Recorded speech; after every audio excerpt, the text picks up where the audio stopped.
udah gitu doang. Ya.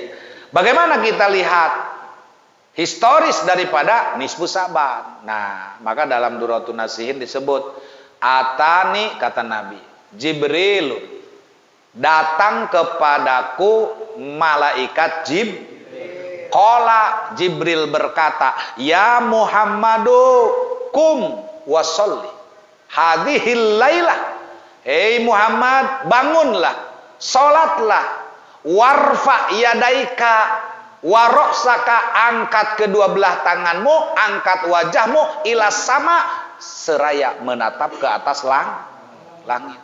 Nabi dihudangkeun ku malaikat Jibril, disuruh berdiri mengerjakan sholat, disuruh berdoa, disuruh mengangkat tangan dan kepalanya. Lalu Nabi bertanya, ya Jabrail, mahadzihil lailah, memang ada apa Jibril di malam ini? Subscribe Abah channel. Sekarang. Nah.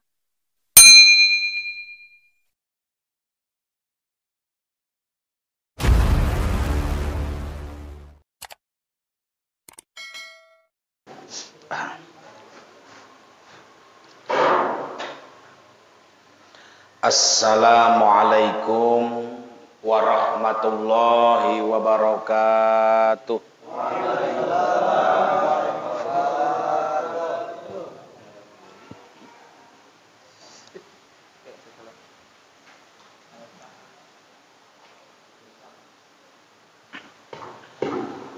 Alhamdulillahi rabbil alamin.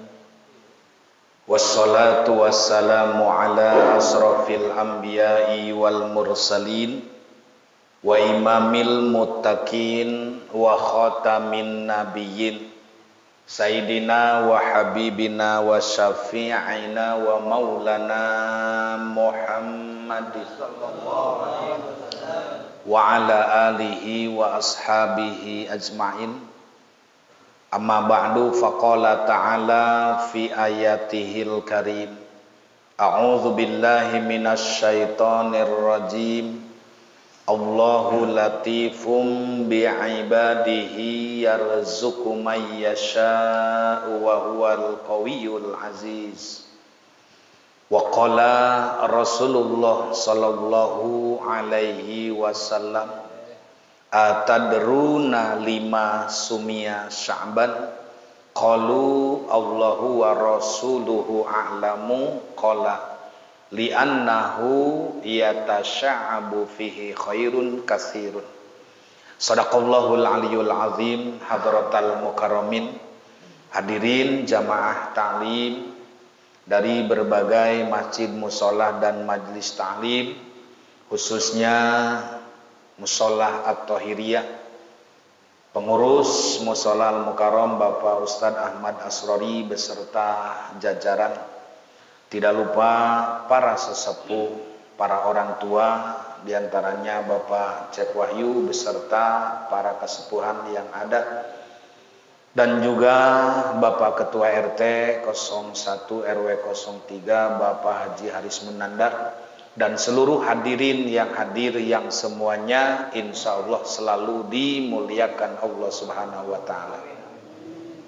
Alhamdulillah, kita panjatkan puji syukur kehadirat Allah, di mana kita sudah hampir sebagian atau separuh dari bulan Sya'ban yang biasa disebut nisfu Sya'ban. Karena nisfu adalah separuh atau setengah di antara bulan Sya'ban. Karena satu bulan itu 30 hari, sehingga diambil 15 menjadi pertengahan.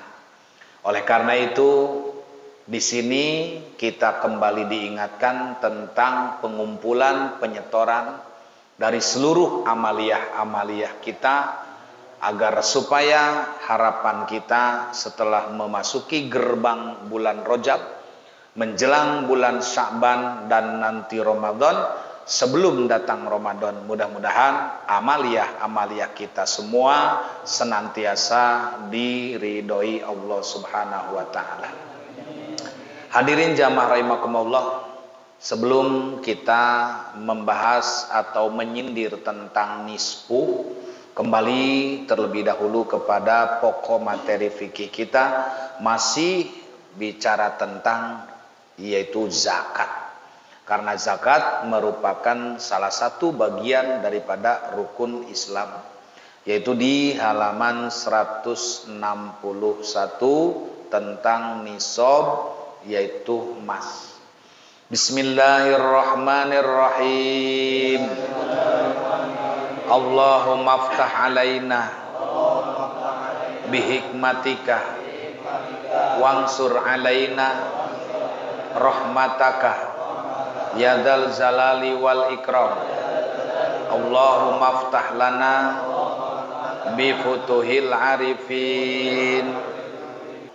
Apa yang kita kaji intinya adalah sesuatu yang apabila terjadi kepada salah satu di antara kita, lalu kita mengamalkan dari apa yang sudah ada di dalam kehidupan kita. Karena segala sesuatu butuh daripada persyaratan. Ibadah harus ada syarat. Apapun, termasuk kita mengerjakan sesuatu, pasti likulli syai'in syartun. Harus ada persyaratan.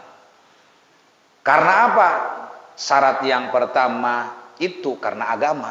Karena agamanya kan di luar Islam enggak sholat, enggak zakat, enggak puasa. Nah itu.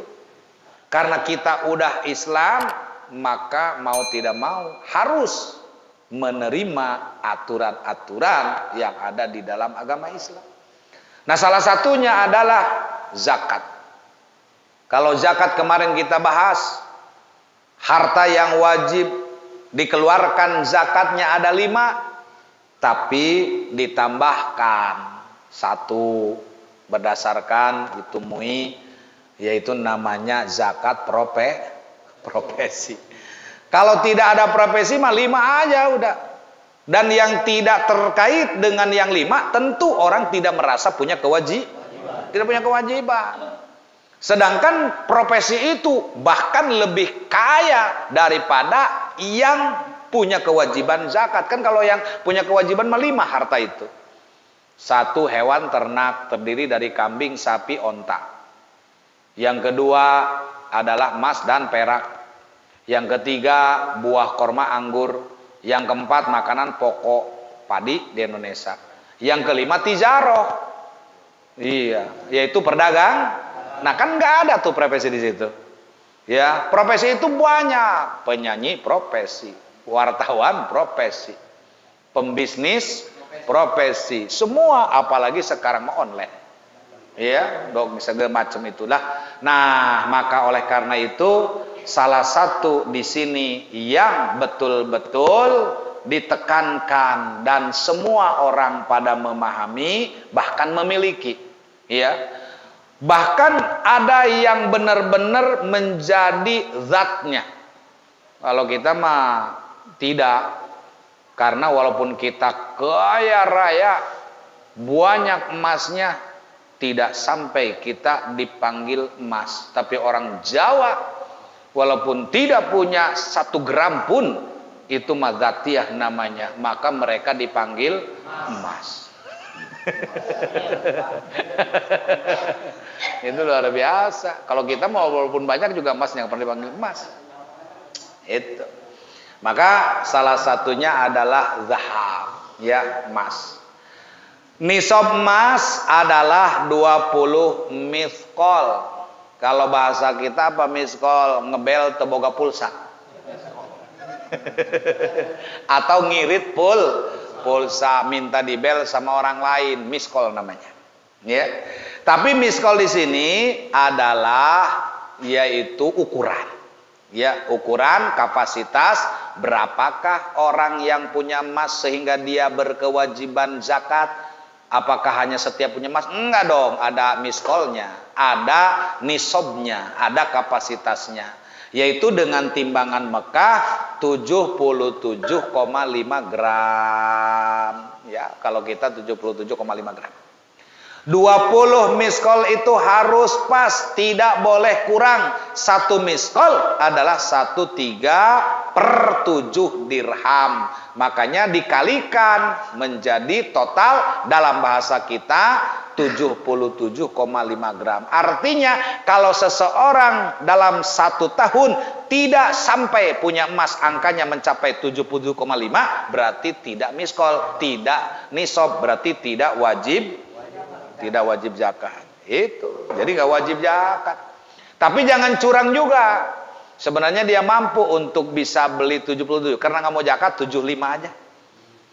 Udah 75 aja. Kenapa nggak dilebihin? Takut zakat. Ya. Kemudian 1 nisab emas zakatnya adalah 1/40. Kalau bahasa kita 2,5%. Udah. 2,5% itu 1/40, yaitu setengah miskol berapa? 937,5 gram. Jika emas yang dimiliki lebih daripada 20 miskol, lebih daripada 77,5 gram, berarti harus dijakati sendiri meskipun sedikit. Berarti dia punyanya 100 gram. Kan miskolnya 77,5, tapi ini dia punya 100, berarti ada sisa, maka sisanya harus dihitung, tetap dipertimbangkan. Ya udah gampang.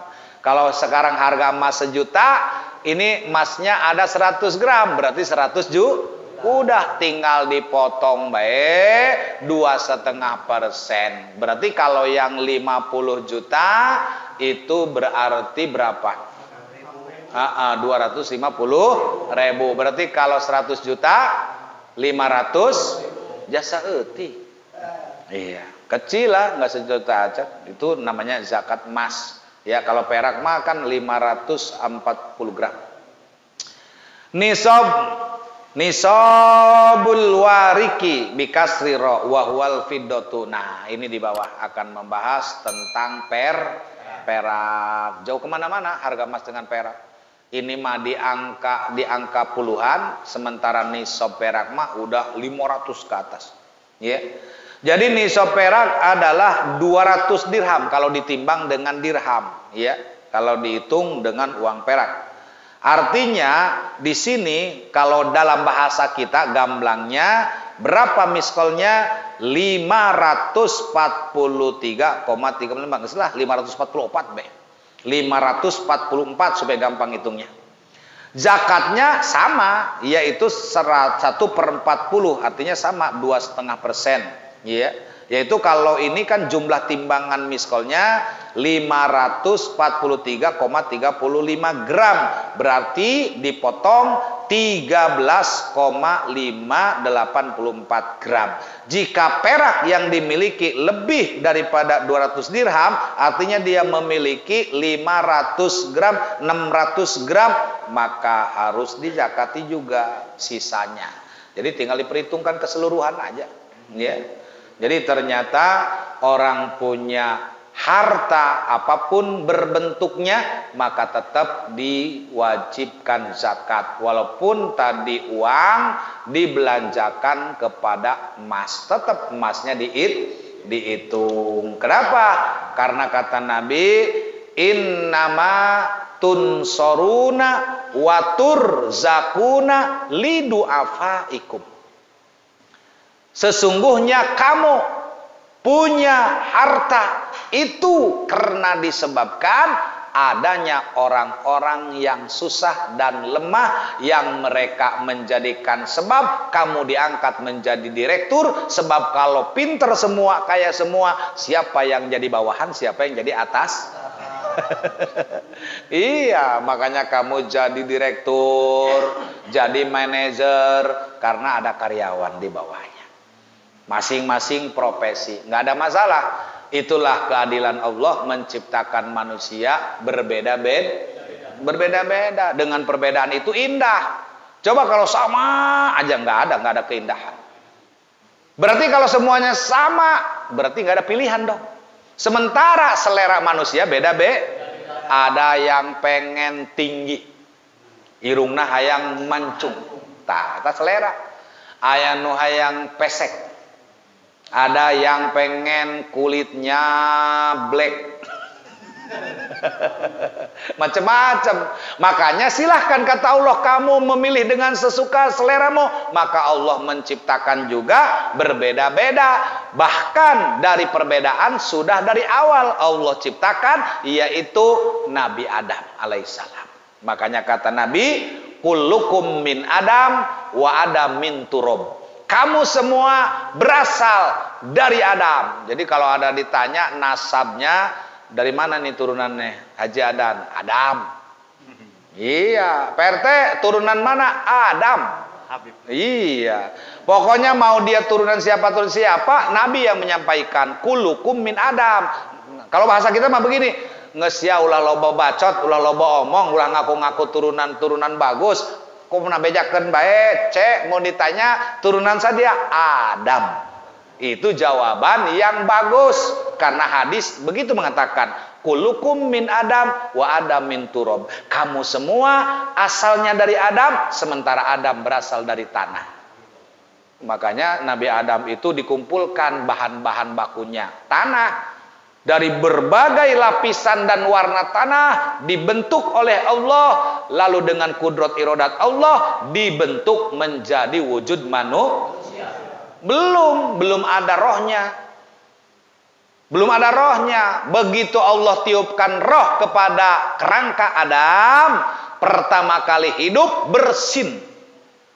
Hasis, alhamdulillah. Tuh, makanya orang yang bersin mengucapkan puji, maka sunnah mendoakan yarhamukallah. Begitu. Ulaya mah dijieun-jieun bersin. Ku hewa-hewana kami nantu ngaranna kamsin. Kamsin edan cenah. Orang mah nyinggung karena minan jang ngedul teh minantuna. Nyatu be ngopi ngarokok gagawe teu daek ngedul. Hewa mitohana. Aju pura-pura bersin eta. Kamsin edan cenah. Aduh, insyaallah ya. Jadi disitulah Nabi Adam dibentuk oleh Allah dengan berbagai warna dan bentuk dan sudah kita lihat nama-namanya, bahkan alhamdulillah ini ibu kota Jakarta ya luar biasa membuktikan tentang penciptaan Nabi Adam, dan bukan hanya kata-kata tapi buktinya juga ada. Mana tanah-tanahnya tuh yang diciptakan Nabi Adam? Tanah pasir, tanah sareal, tanah abang, tanah tinggi, tanah naon deh? Tanah kusir. Iya, ada semua tanah, termasuk tanah lempung, tanah liat. Tuh, makan lamun aya eta jelema hese diajak ibadah susah, ieu yakin dijieuna dina tanah liat. Gati. Kalau ada orang ribut melulu pasea bae ieu mah tanah sengketa ya. Aduh, insyaallah ya. Jadi kalau Nabi Adam jangan ditanya bapaknya. Belum eta mun nanya. Kiai cenah Nabi Adam sa bapana? Geus boleh dijawab, belum. Dasar tilok ngaji nanya. Yang enggak boleh ditanya, satu Nabi Adam, dua Nabi Isa. Enggak usah, itu sudah diriwayatkan di dalam Al-Qur'an. Nabi Adam tidak ayah, tidak ibu, bukan berarti yatim piatu. Kalau kita punya ayah ibu walaupun meninggal baru disebut yatim piatu. Kan Nabi Adam dari mulai diciptakan sudah tidak ada yang melahirkan, tidak ada yang menghamilkan. Maka oleh karena itu Nabi Adam diciptakan, kemudian punya keturunan, lalu kita termasuk di dalamnya adalah keturunan Nabi Adam alaihissalam. Jadi kita nggak usah khawatir dengan turunan. Sanajan orang turunan Baduy, tapi lamun aya iman jeung takwa jeung ilmu, itu melebihi segala-galanya di alam dunia.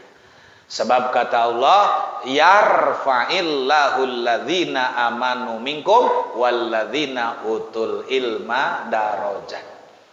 Yang dimuliakan oleh Allah, yang diangkat derajat oleh Allah, yang akan ditinggikan oleh Allah bukan dari nasabnya, bukan daripada sesuatu apapun, tapi dua. Yang pertama iman, yang kedua ilmu. Itu ya, makanya tanpa keduanya tidak akan ketemu tuh yang namanya surga. Sebab enggak bakal ada amal kalau enggak ada iman.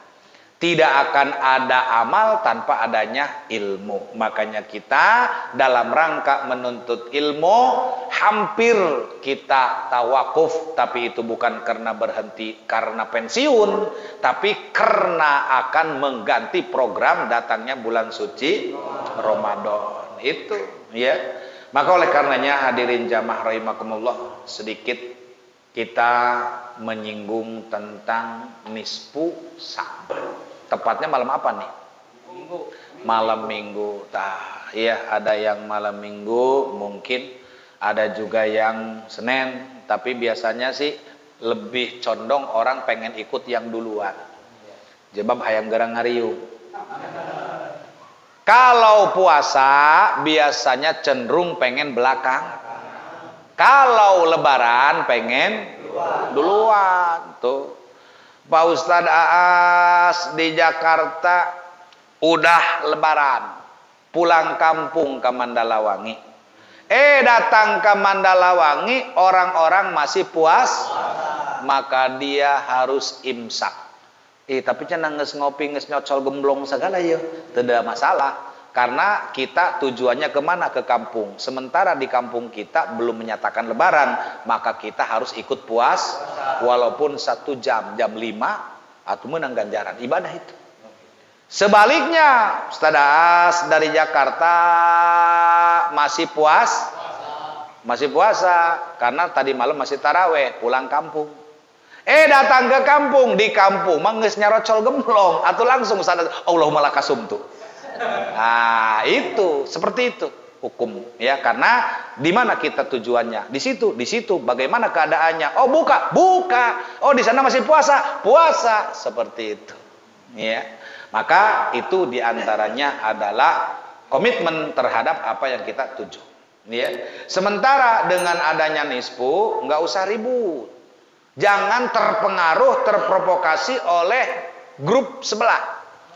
Sebab orang-orang grup sebelah mah begitu, apa-apa yang mereka tidak membaca dalam ayat Al-Quran maka dikatakan bid'ah dan bid'ah. Pusing karena hulu. Iya, nggak ada yang bid'ah melulu. Padahal menurut Islam bid'ah bukan sumber. Bid'ah tidak termasuk mekanisme dalam hukum.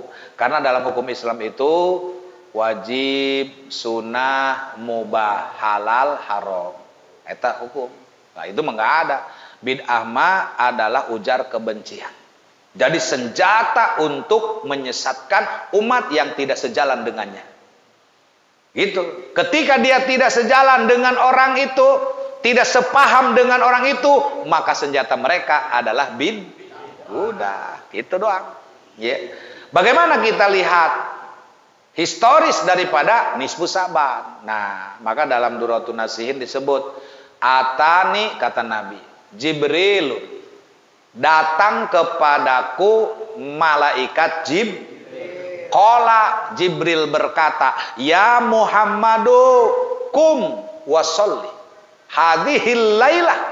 Hei Muhammad, bangunlah, salatlah, warfa yadaika waroksaka, angkat kedua belah tanganmu, angkat wajahmu ila sama, seraya menatap ke atas langit. Nabi dihudangkeun ku malaikat Jibril, disuruh berdiri mengerjakan sholat, disuruh berdoa, disuruh mengangkat tangan dan kepalanya. Lalu Nabi bertanya, ya Jabrail, mahadhil lailah, memang ada apa Jibril di malam ini? Qala, kata malaikat Jibril, hadhil lailah tuftahu abwabus sama wa tuftahu abwabur rahmah. Wahai Muhammad, ketahuilah karena malam ini dibuka seluruh pintu langit dan dibuka pintu-pintu rahmat Allah Subhanahu. Ini yang menjadikan sebab adanya malam nisfu.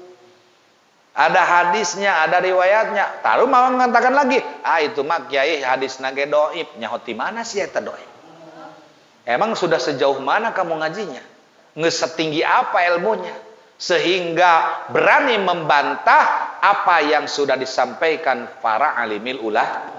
Itu makanya begitu disampaikan apa yang diriwayatkan tadi melalui malaikat Jibril yang membangunkan Nabi agar Nabi bangun malam itu mengerjakan sholat dan berdoa karena malam itu dibukanya pintu langit dan dibukanya pintu rahmat Allah Subhanahu. Makanya kita harus benar-benar pastabikul khairat. Karena apa? Kesempatan itu hanya ada sekali. Artinya kalau saat ini kita masuk di bulan Syaban, pertanyaan kita, apakah masih bisa ketemu Syaban yang akan datang? Gitu. Kalau hari ini kita sholat maghrib, belum tentu besok maghrib ketemu, kan begitu. Kalau hari ini kita makan enak, belum tentu besok ketemu makan enak. Bukan karena nggak ada makanan, tapi kan kesehatannya. Makanan mah tetap enak, yang berubah mulutnya. Bala-bala bisa ngeunah, bisa pahit. Tai kotoknya bisa ngeunah, tak bisa pahit. Ai keur cager mah tai ucing ge nikmat.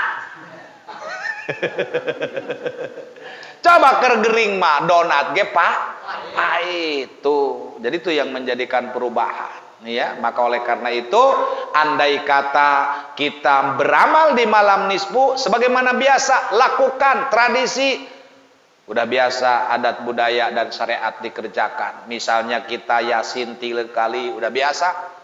Sholatnya bagaimana?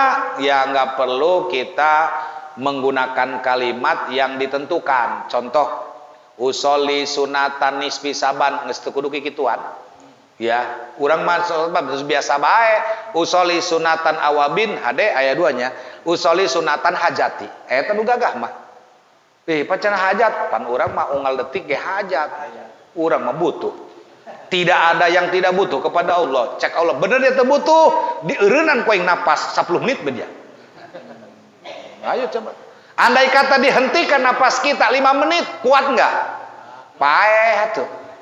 Laju teu ditempelkeun deui napasna, bablas, pohon malaikatna.